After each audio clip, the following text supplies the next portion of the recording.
पहलगाम हमले का बदला लेने के लिए भारत ने पाकिस्तान में आतंकवादियों के 9 बड़े ठिकानों पर मिसाइल दागे हैं। इस हमले से बौखलाया पाकिस्तान अब झूठ और प्रोपेगेंडा के सहारे अपनी नाक बचाने की कोशिश में जुटा है। पाकिस्तान की ओर से 5 भारतीय लड़ाकू विमानों को मार गिराने का दावा किया गया। इन दावों के साथ जो तस्वीरें दिखाई जा रही हैं, उनके फर्जी निकल जाने से पाकिस्तान की पोल पट्टी खुल गई है। तस्वीर पुरानी और मिग-29 की निकली। भारत के एयर स्ट्राइक के बाद पाकिस्तान के कई एक्स-हैंडल से 3 राफेल विमानों को मार गिराए जाने का दावा किया गया। सोहेल तारिक नाम के एक यूजर ने लिखा, मैंने 2 बार चेक किया, एक भारतीय फाइटर जेट गिर गया है, राफेल हो सकता है। बहुत से अन्य लोगों ने भी इस तरह के दावे किए।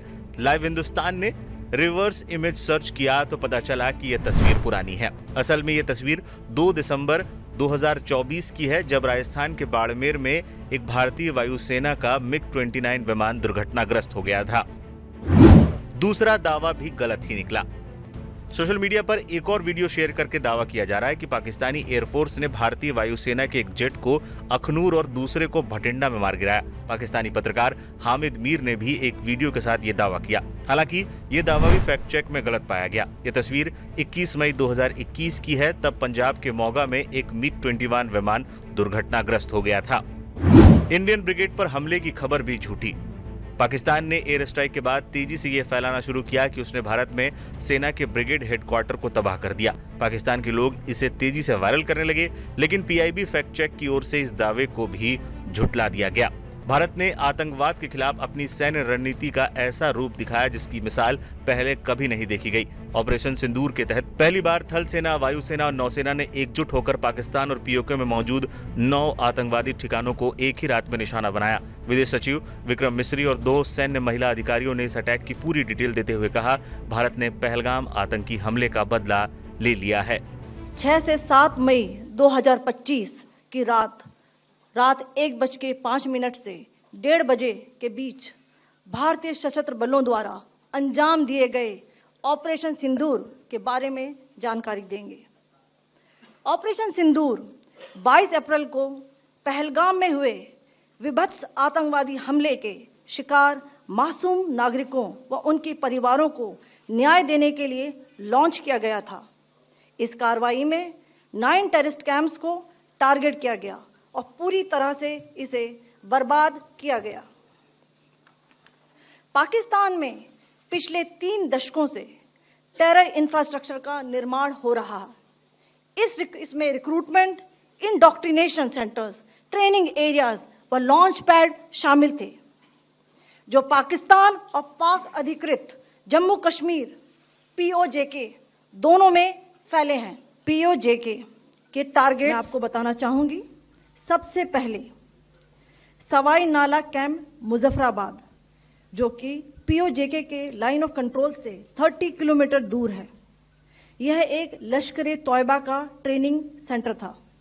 20 अक्टूबर 2024 सोनमर्ग, 24 अक्टूबर 24 गुलमर्ग, 22 अप्रैल 2025 पहलगाम, इन हमलों के आतंकियों ने यहीं से प्रशिक्षण लिया था।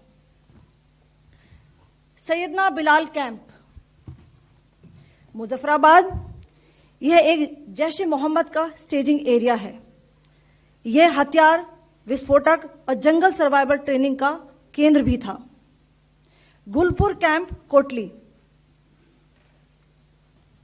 यह LOC से 30 किलोमीटर दूर था। लश्कर तौयबा का बेस था, जो रजौरी, पुंछ में सक्रिय था। 20 अप्रैल 2023 को पुंछ में और 9 जून 2024 को तीर्थ यात्रियों के बस हमले में यहीं से आतंकी को ट्रेन किया गया था।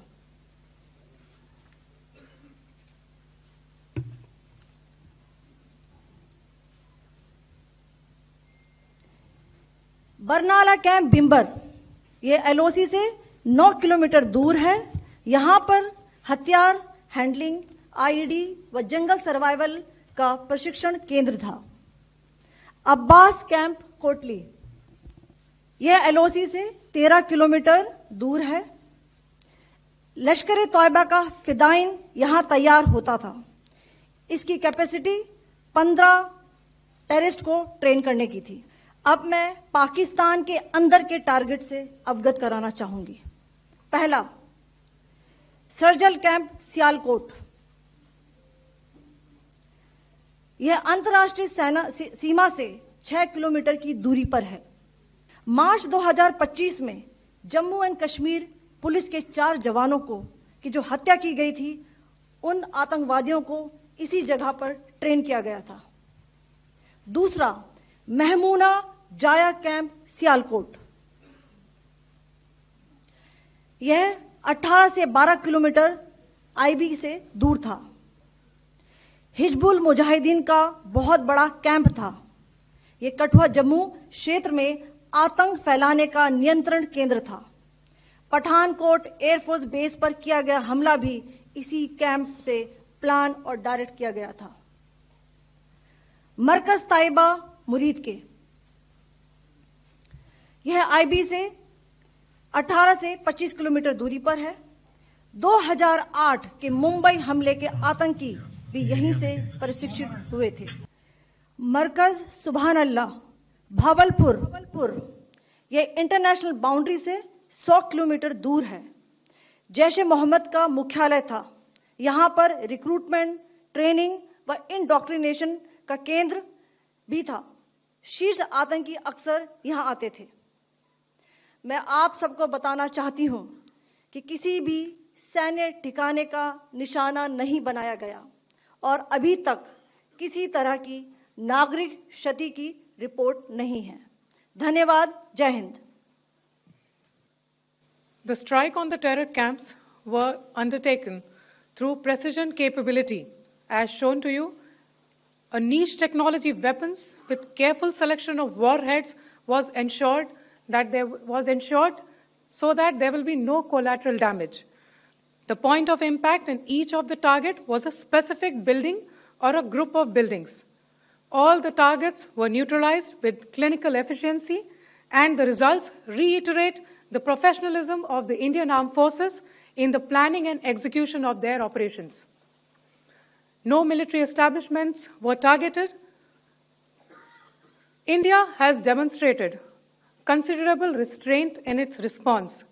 However, it must be said that the Indian Armed Forces are fully prepared to respond to Pakistani misadventures, if any, that will escalate the situation.